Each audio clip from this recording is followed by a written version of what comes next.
are celebrating their first victories in the era of President Trump. Wins in the gubernatorial races in Virginia and New Jersey and contests elsewhere across the country. They've declared Election Day 2017 a referendum on the president. You have sent a message tonight, not simply to the voters in the Commonwealth of Virginia. You have sent a message across the globe to South Korea. Donald Trump, you don't stand for our values. You made a choice for better schools, for better jobs, for better education, and better health care. And you rejected Donald Trump's fear, hatred, and bigotry. This is one of the first major elections since Donald Trump was elected. Tonight, New Jersey sent an unmistakable message to the entire nation. We are better than this. This was a rejection not only of President Trump, but of the policies that he and the Republican Party seem to be adopting. President Trump sees it otherwise. Though he was unable to help draw more votes for Virginia Republican Ed Gillespie, he tweeted, "Gillespie worked hard but did not embrace me or what I stand for. Don't forget, Republicans won 4 out of 4 House seats. And with the economy doing record numbers, we will continue to win even bigger than before." So let me clarify. No, Greg, I didn't burp at the beginning. It's like sometimes you need to swallow before you talk, but then all of a sudden, like, we're on, and then, like, I was like, oh, my gosh. It was after you said my name. It was just like I was for Clem. It's just lack of professionalism that disgusts me. Pretty much. There are people that tune in for real TV, Well, and to hear you burp and then pretend that you didn't burp. Let's start with real analysis, Okay. and we'll go to Kimberly first. Thank you so much. Really, Greg, you should learn something from this experience. I am done. So obviously this was a bit of an upset, right? Because there was, yes, he was down, I was saying 3%, but it was within the margin of error. So you thought, okay, maybe he can pull it out because he had the momentum. Okay, then he got the endorsement from President Trump. So anyway you slice it, you got to be honest, this was, disappointing because they really hoped to kind of turn this around. When you look at the map, you saw, wow, red, red, red, red, red, but some of the bigger cities and those urban areas, the suburbs, and we've seen that happen, right? In New York, et cetera, and where you've got a few key places, cities that are more urban that actually pull in the large majority of votes, despite the fact that the whole rest of the map was red. So it's fascinating from that point because we've seen a bit of a trend, in that direction, and we certainly did in the presidential election. And then I thought it was kind of interesting what Trump kind of backed away a little bit, saying, well, you weren't enough like I am, so therefore you didn't get it across the finish line. Well, there is a lot of analysis going back and forth on that. What do you think of it? I don't necessarily believe the Trump tweet, but it was great spin. I'll give him that. I think a Democrat won a blue state last night. No time to panic, but there are some serious warning signs there. You're wearing a blue tie today. I know. Well, it's I'm just playing mind games with the left, Kimberly. And we're going to be going to the Scream Fest later when they all yell at how angry they are about the election. I want to be undercover. Yes. So look at Virginia. I don't think the last 3 presidential elections a Republican has won that state. Right. There's a lot of government employees there, a larger Hispanic population, and very wealthy zip codes. Virginia was never Trump country. Donald Trump eked out the primary win over Rubio and then lost it by 5 points to Hillary Clinton. The new Virginia governor, as Greg pointed out the other day, is a 2-time George W. Bush voter, not a member of the resistance, and a Navy veteran. And the Democrats have not won anything on red territory yet. Let's be honest, this was not on enemy territory. This was their home turf. So let's pump the brakes on the Dem wave. At the same time, I think in 2008 or 9, after Obama was in the same position, Republicans had won New Jersey, Massachusetts, and Virginia. So let's just slow down. Now, there are warning signs. Trump's approval rating in Virginia, 40%. That's not very good. Turnout among Democrats was very, very high, and it was an anti-Trump vote. It wasn't a pro-Northam vote. And they did very well, as Kimberly said, the Democrats among suburban people, especially college-educated whites, especially college-educated women. And the Republicans got trounced in the state legislature races, which means the grassroots movement is there. There is a concern, though, and here it is. Remember how Obama did so well when he was on the ticket? But then when he was off the ticket, he got trounced. So the warning sign is because of Trump's loyal base, and he's a persona-driven movement. that when he's not there in a midterm or an off-year election, the people aren't going to turn out, and it's going to be an anti-Trump vote instead. Well, part of that, though, Greg, was because Obama pretty much didn't worry about it. He just let the party kind of do it. He was like the party of one, and that's one of the reasons that they've had to try to claw their way back. Yeah, I think this is this is completely natural. The pendulum swing. We saw this under Obama. The opposition is always more galvanized when they are out of power. They have every reason to go out there and vote, and it's more exciting to vote for President Obama than his party, and it was more exciting to vote for Donald Trump than his party. So that's what you see. You need a focal point, which was President Obama and Donald Trump. But it's oddly, it's like a natural set of checks and balances. You elect this guy, Donald Trump, and then you let the other side gain seats by not voting. It's almost like unconsciously, it's some kind of evolutionary reflex that we crave the tension between parties. We want to have this guy in, but we don't want to go too far, so we almost unconsciously decide not to put anything out there until we have to. So you get this weird kind of balance. But I want to talk about just one more thing. If Ed Gillespie had won, would have said this was a harbinger of a bitter, hateful campaign, that now these ugly ads that go after sanctuary city laws, this is going to be the norm because Ed Gillespie won. Ralph won. That's an ominous sign that bitter, hateful identity politics ads win, because that ad that we trashed worked. Yeah. The ad that portrayed white people as white Republicans as racists who kill children, it actually worked. When Tom Perez talks about fear, hatred, and bigotry, he's talking about his own party.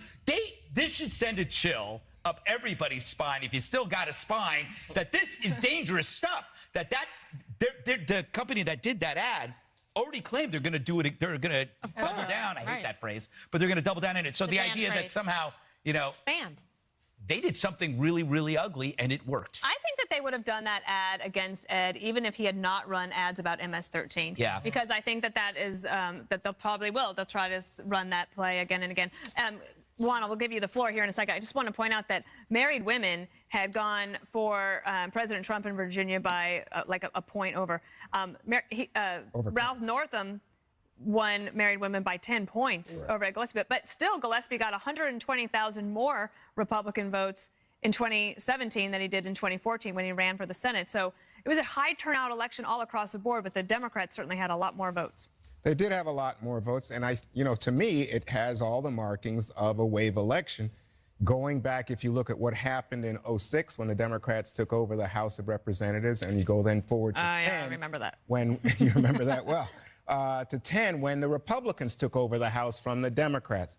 And so what we saw in both cases is very similar to what we saw here in Virginia, but nationwide last night. And so then you look at things like now the generic number in terms of preference, Republicans, Democrats for the House of Representatives, is double digits at the moment for the Democrats. And then factor in what Greg was talking about in terms of Trump's approval rating. At the moment, I think Gallup has him about 38%. This does not help, especially when you consider that historically the party that was Jess, you said that. I'm sorry. Okay, so the party... We were two different people, Juan. I know. Not to him. I guess We all look alike, huh? Yeah, I Identity think politics at the 5. Yeah. When you consider that the president who's in power is not popular, it historically hurts in the midterms. Now, I think the big points that I took away from last night, the big issue was not immigration. Not at all. The big issue, number one issue, health care. Not even close. 40% of voters said it was their number one issue. And they favored Northam, the Democrat, by 55%. Wow. Now, you factor in what happened in Maine, where you had Maine voters go against their governor and say, you know what, we want to expand Medicaid. Oh, my gosh. This is the first time that Obamacare has been expanded by a a referendum, if you will, general vote of the people. And again, it says a lot about what could be the big issues going into 18. And the other thing that I would throw in here is that for the Democrats, the reason they're so exuberant is they're going to see a boost in fundraising, in candidates. Ray Ben Lujan, who runs the House Democratic election card, he's saying, you know what, I'm calling people all night. People are calling me back. That's unbelievable. All of a sudden, Democrats who've been lagging fine that they have some energy. So Can I think bring this is in- good news. Can I bring in somebody who was not on the ballot but was on people's minds? And it's Hillary Clinton, who said that last night was a great reminder of what's possible when we come together and fight for what we believe in. So I wanted to take a few minutes to celebrate the extraordinary successes of a few groups I and Onward Together proudly fight alongside. And yet, Kimberly, what do you think of that? Because she's not, I think that the Democrats are a little bit more liberated now that they don't have her as the Like candidate. an albatross hanging, choking the very life out of the neck of the party. Yeah, I mean, of course she's trying to, like, you know, bootstrap onto this and say, you know, this is the movement. This is what we Look do. what I did. Like, she's the face of it. Look what happened now that I've been back out talking about she's it. the Rosie Ruiz of politics. Yeah. You know, snuck into the as the marathon was ending. yeah, she's yeah. just she's pretending she's leading the parade. It's unbelievable. But, you know, people see through it. They see through it. So, okay, she wants to be polite. She wants to give some congratulations. But this really doesn't have anything to do with her. No, it's all about Trump. I mean, I don't know if that's good news to you guys, but it's kind of curious because Well, it'll be it good. was like It's good news in 60%. some places. What do you mean? Well, meaning that, like, I think Virginia is just a tough place for Republicans going forward. I do think that it's, as Jesse asked me before, is it no longer a purple state? And I think it is. Like, Virginia It's a is purple blue state. state. And I why think it's a don't- blue so state. de Blasio No. won the mayor race in New York. 75% of the people didn't vote, A right? Democrat won in New Jersey. I mean, everyone was surprised when Chris Christie won there. I mean, it's a blue state one. Virginia's blue. I don't wouldn't believe get that. too excited about the wave I one. remember- It's still right now a little trickle. Well, let me just say Okay? this. Don't I get think that too when worked up. you look at the map that Kimberly was describing, you see all that red in the middle, right? Yes. Yeah, but those are, And these are mostly, I wouldn't they're even more say rural. There's not that many people that live there. Yeah, let's put it that way. Okay. But I will say this, that 60% of the people who voted said they had a negative, in Virginia, negative impression GOP, and 60% said they have a negative impression of, guess who, Donald Trump. But a lot of They're the in negatives the for the DC Democratic media Party. market, too. And, yeah, Democratic Party approval rating is at a historic low. Yeah, I it's think not at good about either. in the 30s one. No. So Well, but also, you let's guys all, aren't doing that great either. we got to run, but let's all keep an eye on Governor Terry McAuliffe because presidential. he felt pretty good last night, I think. Oh, so, scary. President Trump won the White House exactly 1 year ago today. Greg gives an annual review next.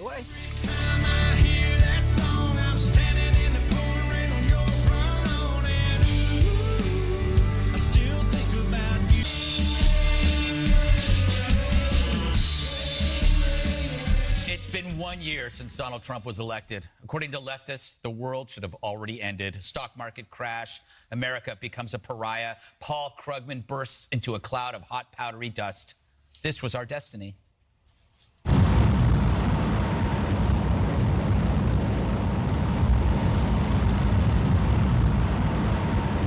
Well, sorry, guys, it hasn't panned out. Stock market climbs, joblessness drops, pipelines proceed, ISIS piles up like firewood, regulations roll back, Paris Accords nixed, China's playing ball with North Korea. Still, the left marks this day with an event called Scream Helplessly at the Sky on the anniversary of the election. Here's tape of them warming up.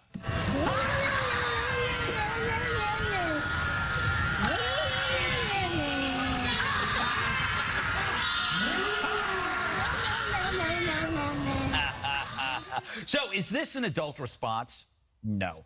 Can you think of a time when you marked a loss with a tantrum after age 4? I remember elections where my guy lost, but I got on with my life. Why can't these folks do that? It's because they made politics a bigger part of their lives than it should be. They made the political personal. Sadly, once politics trumps everything, it's often because these people lack real friends and healthy relationships with their own families. Instead of fun, they fret. Instead of laughing, they lament. They're miserable.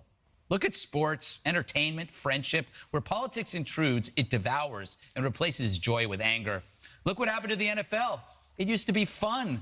The key to life is realizing that life goes on with or without politics. And that person you hate politically might be more like you than you might think. Admitting that is part of growing up, which sadly doesn't always accompany growing old. Juan, I know you're distraught that the world has not ended under the greatest president we've ever had, Donald Trump, which you admitted to me in the break. You said, Greg, that's right. You said, Greg, I have to admit, he is the greatest president we've ever had. I heard You're going to that. deny it now, I know. Yeah, that's me. I'm heard always it. like turning around on a dime. Because initially I said it would be great if Greg Gutfeld was president. He'd be the greatest president That is ever. true. Yeah. That is true. And so you'd be much better than the guy whose ratings are the lowest in the history of any president Does that his matter? first year. Does it matter? You can vote for somebody you don't like. Well, I don't know. I'm just telling you that he's not a popular president. Greg. No, but if a lot of people don't like their bosses, but still realize their boss is effective. Right. Well, but Right? I I don't told know you to that say they that. Does not realize matter? that. Yeah. Because what On defines, cue. this first year, it seems to me, is Trump's play to resentment, to grievance, to identity politics. Much like Ralph I mean, Northam. when you were talking about NFL, I thought, NFL, who made this into this big divisive issue? Oh, Donald No, Trump. Colin Kaepernick. How about, we were talking about immigration girlfriend. in the Virginia race, right? That it was not a big issue. Healthcare was the big issue. But it turns out that in that last week, when that big controversial ad that you mentioned was running, guess what? It was about 20% of the electorate made their decision as to who to vote for, and overwhelmingly, they went to the Democrat, who said last night in his acceptance speech, Virginia is going to be open, accepting of people, and not bitter.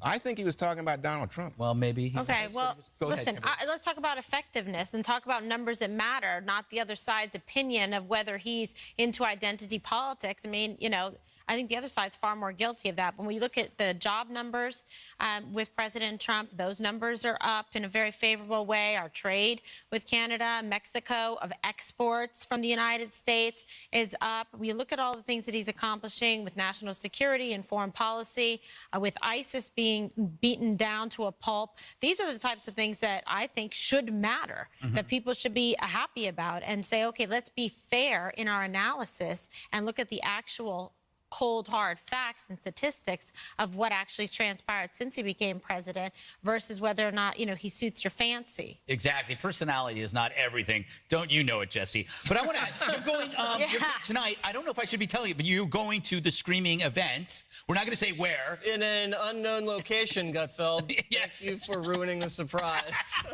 Oh, you're undercover. You said it in the No A-block. one will know Yeah, that. I know, but I didn't want to remind everybody that I also blew it. Oh, my God. Leave that to me. Complicated. Yes, thank you, Gutfeld. No, I prepared for this segment by giving the president a grade. I'm giving him a B+. And I think he's had a great year. I definitely think there's been some self-inflicted wounds and there's some room for improvement. National security and foreign affairs, I give him an A-. You're thinking about he wipes the give him an A. caliphate out. He rallies the world around North Korea. He's getting us out of these bad climate and trade deals. Iran's on notice. Syria got the message. Yeah. NATO's now ponying up some of their money. And he's forged a lot of great relationships with these world leaders. And the Mideast trip, European trip, and Asian trip, I think, have been seamless. And he's given great speeches on each one. Domestic policy, I'd give him about a B, B- maybe. A lot of self-inflicted wounds there. Obamacare repeal didn't happen. The tax cuts, you know how I feel about that. Not looking great on that point, too. We have dramatic staff shakeups weren't really necessary. That caused a lot of drama. And then, obviously, the Comey deal causes a major, major problem if something bad happens there. But also, the good side, Gorsuch. You have MS-13 being decimated. Border crossings are down. The wall prototypes are up and being tested. Mexico will still pay for it, by the way.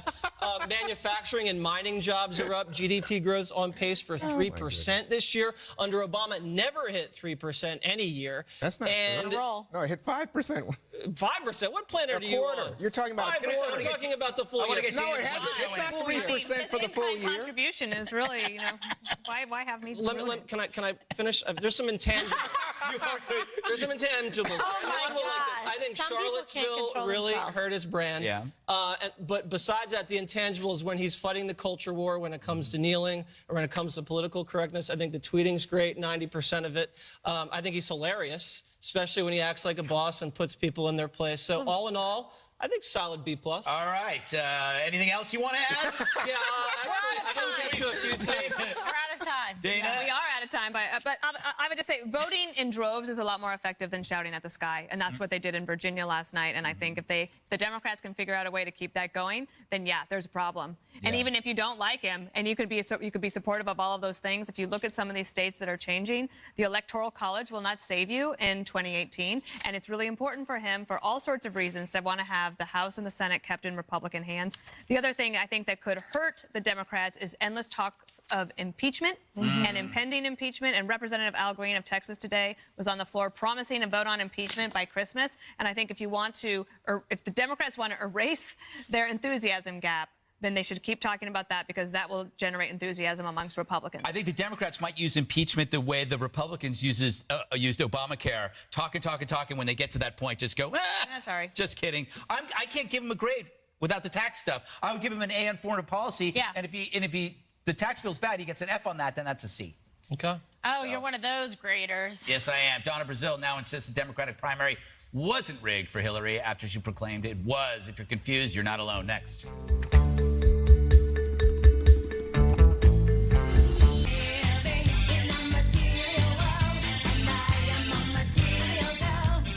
Former DNC chair, Donna Brazile is making the rounds to plug her new memoir. You can catch her on Tucker's show tonight at 8 p.m. Eastern. And with Dana. No. Well, maybe next week. Well, she's going to be on with you. She's or we're coming gonna have on, a but we're working problem. on All right. scheduling. All right. Perhaps you can burped. get to the bottom of why she's been backtracking on her own claim that the 2016 primary was rigged in Hillary Clinton's favor. I did not say the process was rigged. I said I went to find out. But then if you it said you was came back, rigged. but you said proof of it being rigged in the piece. No? I said no. Willie, I got to show you. You know, I got a little St. Anthony here, honey. And I said I would get to the bottom of whether or not Hillary's team had rigged the party process in her favor. I believe it was a fair fight because ultimately the voters decided. Well, Brazile did, however, have some choice words for the Clinton campaign today. Why did they lose? Was it, at the end of the day, arrogance? Yes, Joe. It was a cult. I felt like it was a cult. You could not penetrate them. All right, so what do you make of it? I like the honey too, Dana. If she doesn't remember saying rigged, then she's like me. She drinks while she writes, or she did write it, because she did say it was rigged, right? Didn't she say it was rigged? Anyway, I think she should have run. She's far more interesting and entertaining and more blunt than any of the candidates they had when you listen to her. And very good company. I think she could have been a pretty strong adversary to Trump. The thing is, right now, the Democratic Party is a cat with a hairball in its throat, and they're trying to cough it up. It's the Clinton hairball. For that cat to move on and eat a nice meal, it's got to dislodge that hairball. And she's right. It was a cult. Do you know that? Do you remember Chelsea's nauseating speech at the DNC, as if she was speaking down to all the little people, and it was very slow? It's like at the audience. It was so bad that we couldn't even talk about it the next day. But she was speaking to them like they were dropped as children, like they had problems. It was very cult-like to me, and I think she was right, Donna Brazile. I think she should have run, maybe 2020.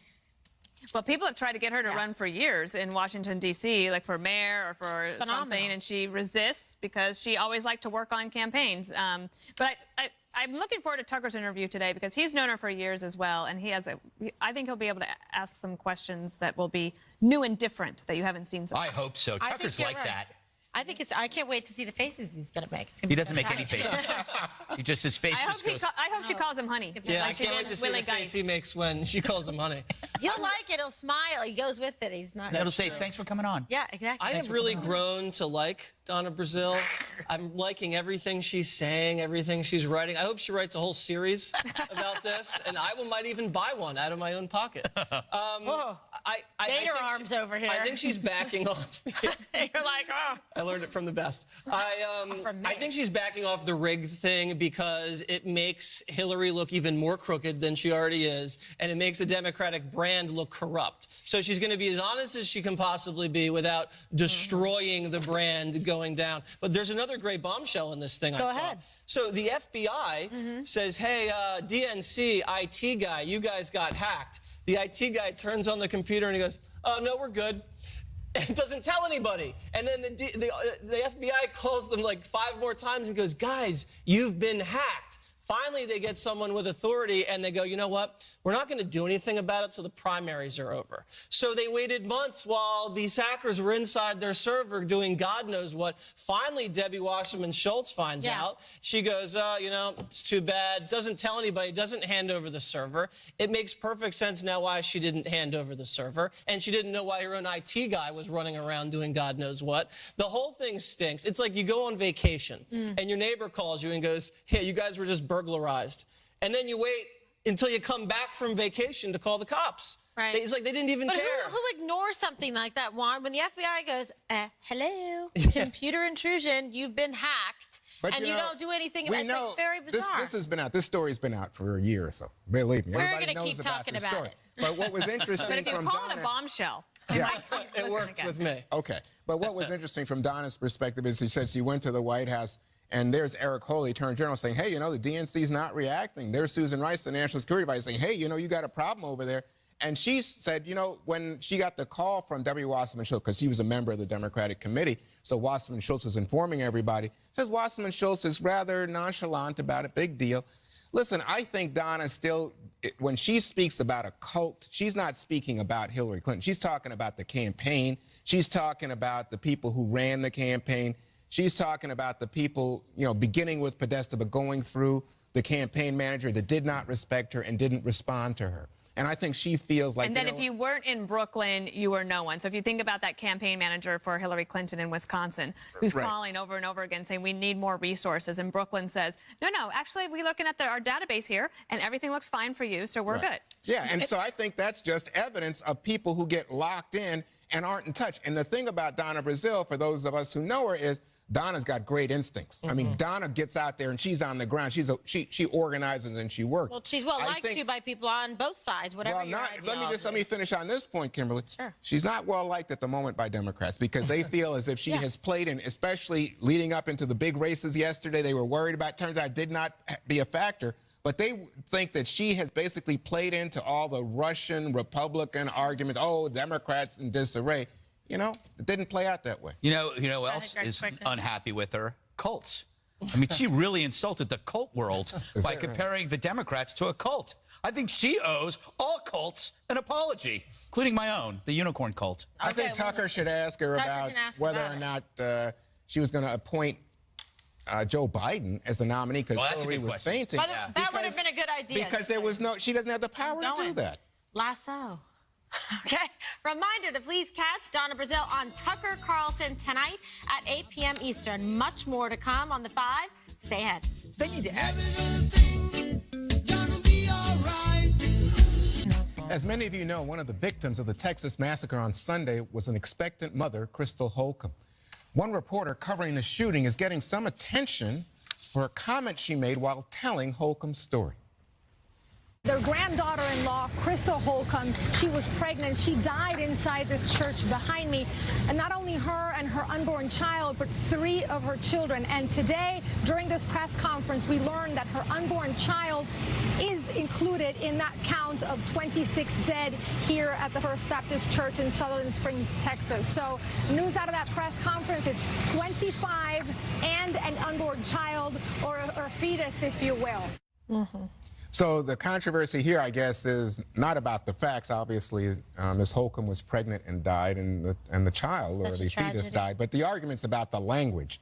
So, Dana, how would you handle this? I mean, obviously, people who are pro-life are saying, well, she said unborn child, but then I wonder if some producer in her ear said, well, we don't want to use that kind of charged language because it's politicized. Just say fetus. Well, I wouldn't criticize her necessarily, but I would say that it's important these are decisions made by state governments. So the federal government doesn't have a position on this. This is a crime that took place in Texas, and in Texas, a fetus is considered a child. It is a life.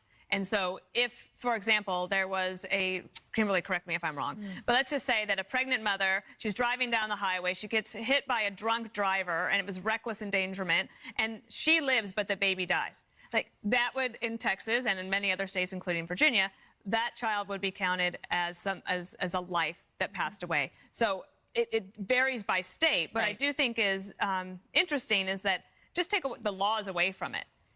If that woman had survived, but her baby had died, she would have believed that her baby was killed. Yes. Okay, so I think that you also have to think it's not just the laws, but it's about the mother and the father and what they think about and hope and dream for when their child is going to be born in however many months it's going to be born. They celebrate the moment they find out that they're pregnant. So, Kimberly, the people who are pro-choice say, hey, wait a second, so where are you going with this? In fact, there was a bill being considered in the Congress, and you have Republicans saying that the minute you have a heartbeat, that heartbeat then constitutes a life. What do you say? Well, I'd say that I followed the law. And the law in the state of Texas, as it stands, where this woman and her children and her unborn child was murdered, is fertilization to actual birth. It is considered a life. Is that right? Fertilization? Yes, correct. Wow. Yes.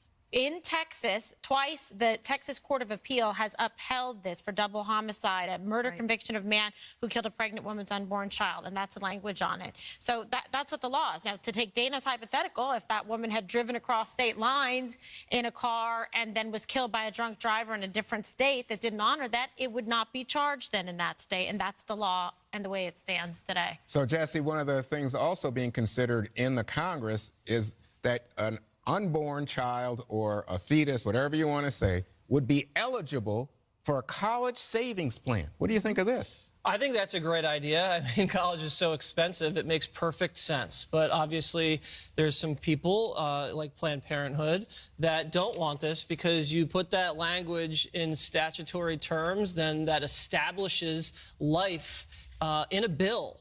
When it comes to tax purposes and the Treasury, and they don't want anything going close to that because for them that is a very slippery slope. But you hit the nail on the head, Juan. It's all about language. Just reading this article here, they don't even use the phrase pro-life anymore when describing these groups. They call them anti-abortion groups. So it's all disguised in the way you describe these people, and the language is used to characterize people from a certain position, sometimes fairly and sometimes unfairly. But back to what you're saying, I believe some pro-choice women would like to start saving for college while they're pregnant. I don't know why it's being so politicized. But, Greg, I think part of the argument here is you're going to start defining life in a tax bill. And by the way, in the same tax bill, they take away the tax credit for adoption. So what is going on? Yeah, I don't understand that part at all. But we're not just...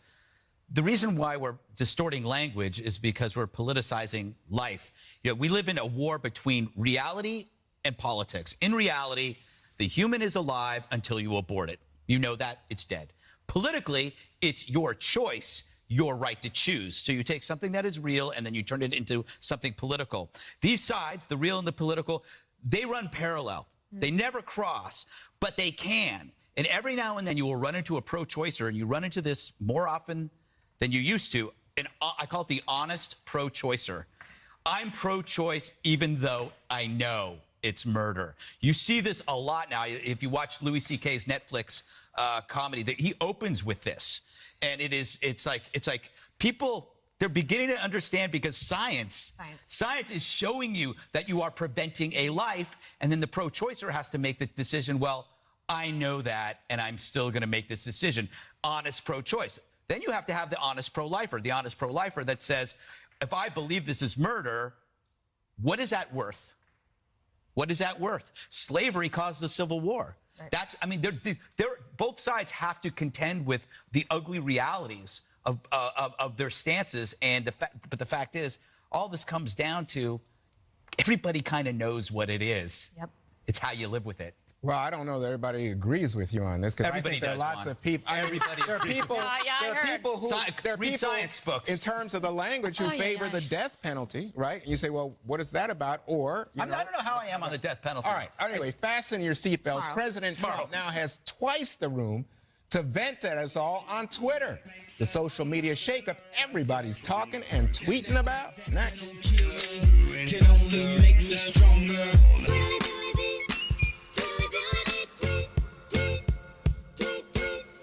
If you checked out your Twitter feed over the past 24 hours, you might have noticed there's a lot more to read. The social networking giant has officially doubled its signature 140-character limit to 280 for most users. That includes President Trump. A lot of mixed feelings about the decision. Gutfeld, I know you've been percolating over this. This is a case where more creates less. The diminishing returns end up, you're obliterating the initial charm, which is it's supposed to be short and sweet. It's like candy corn. You have 3 or 4 pieces of candy corn, that's enough. But if you eat a bag, you're going to vomit. But you know the worst part?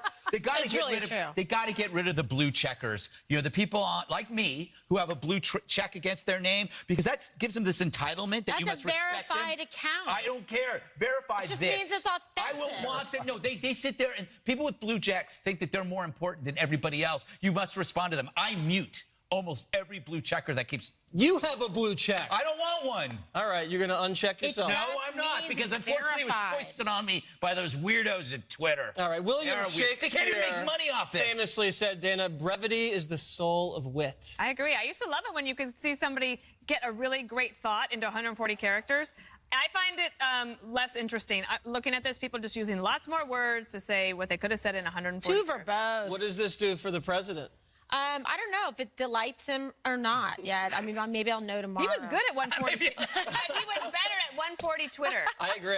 Yeah, he's good at that. Sad exclamation point. It's funny. That's what now we it can't be like. funny anymore. Juan, Look at Juan. have you seen Twitter since this has happened? Not since it's happened. Good, because there's a lot of bad stuff about you out there. No, I know.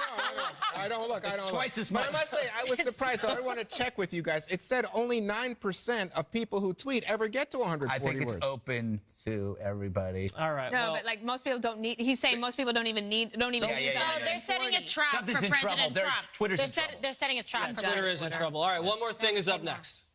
That's what's happening.